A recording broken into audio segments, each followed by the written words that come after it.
They saw the flash burn in the fiery clouds. Sometimes the biggest warning sign is how everyone sounds while things are clearly stacking wrong. Funny how everything's fine is usually said right before it isn't. Prep for Challenger's launch was a months-long process that began in 1984 and included 37 weeks of crew training. In fact, the date of the disaster wasn't the original launch date.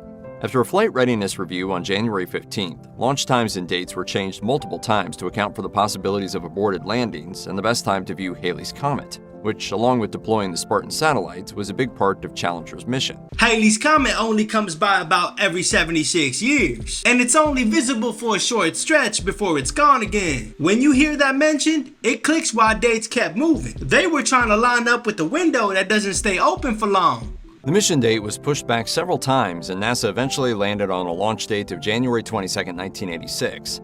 The story gets more complicated as delays plagued the mission in the days leading up to its eventual launch. That particular January was exceptionally cold, and with temperatures dropping well below freezing, it was clear that Challenger would be launching in temperatures that no shuttle had ever launched in before. They teach you in school that extreme cold makes materials stiff and unpredictable. That's why launching in temperatures they'd never tested before should have been a red flag. If I'm NASA, I'm thinking we've launched before, nothing broke, and all the numbers still look fine. So the cold don't feel like danger yet. It feels like something we've already handled. Even though we understood that we could have a catastrophic failure, NASA wanted to have increased number of launches. Launch was pushed back from the 26th to the 27th because of weather concerns, and on the 27th, Challenger got very close to leaving the launch pad. The Challenger crew was ready on the morning of January 27th, and according to NASA records, everything was going according to plan. Shuttle preparations began at 12:30 a.m., and after waking up at 5:07 a.m., the crew was strapped into their assigned positions in the shuttle at 7:56 a.m. When a system runs long enough without failing, danger starts to feel theoretical. At that point, the schedule feels real, and risk feels distant. About an hour later, Challenger's crew alerted control to a door ajar signal. The problem was with an exterior hatch. After the ground crew secured the door, they couldn't remove the exterior handle. The screws that held it in place were frozen. Over the course of 2 hours, ground crews struggled to remove the hatch handle with screwdrivers, a drill, and a hacksaw. And by the time they finally managed to get it off, the crew had been sitting in place for 5 hours and the launch window had passed. See, when metal's frozen solid, even simple fixes turn stubborn real quick. Little problems start eating up time. And time's the one thing a launch schedule can't spare. They knew the cold was messing things up. It's just that once everything's behind schedule, slowing down feels more catastrophic than moving forward. Morton Thiokol is the company that made the O-rings that were ultimately blamed for the accident. On January 27th at around 1 p.m., NASA reached out to Thiokol to ask whether the cold could cause problems. Simply put, the O-ring is a rubber gasket that seals in hot gases produced during solid fuel launches. When the rubber gets too cold, it's not flexible enough to seal completely, and launching with improperly set O-rings could mean leakage and ultimately disaster. And that's the messed up part. The crew probably didn't even know any of this was going on. They just trusted NASA to handle it, while serious concerns stayed nowhere near them. On the basis of engineer recommendations, Thiokol heads stated that no launch should be undertaken in temperatures below previously tested conditions of 53 degrees Fahrenheit. Arguments over the safety concerns created by the temperature were going nowhere when contractor Morton Thiokol and NASA ended their conference to discuss matters further and reconvene.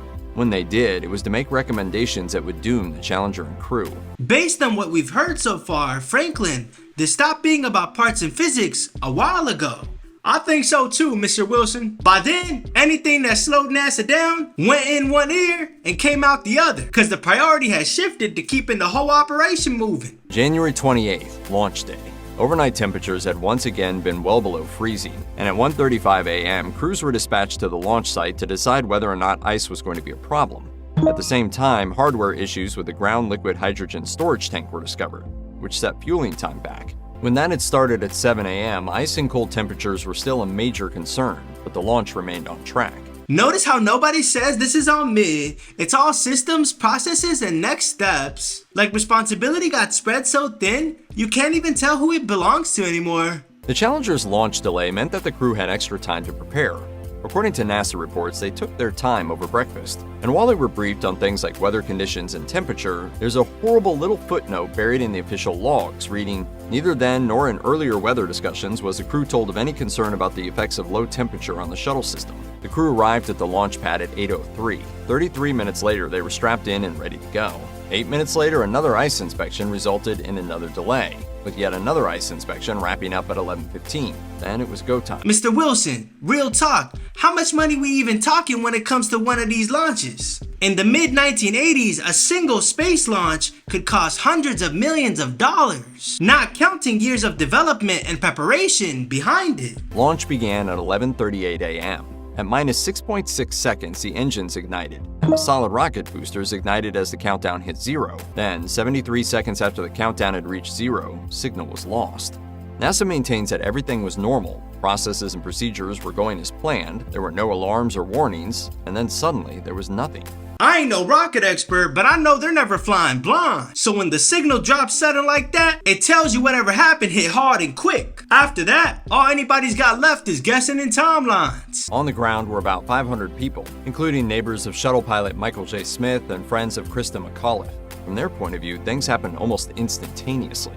By the time the sound of liftoff reached them, they saw the flash burn in the fiery clouds. Seeing something like that in real time messes with people. That's the kind of image that sticks, whether you're close to it or just standing there watching it happen.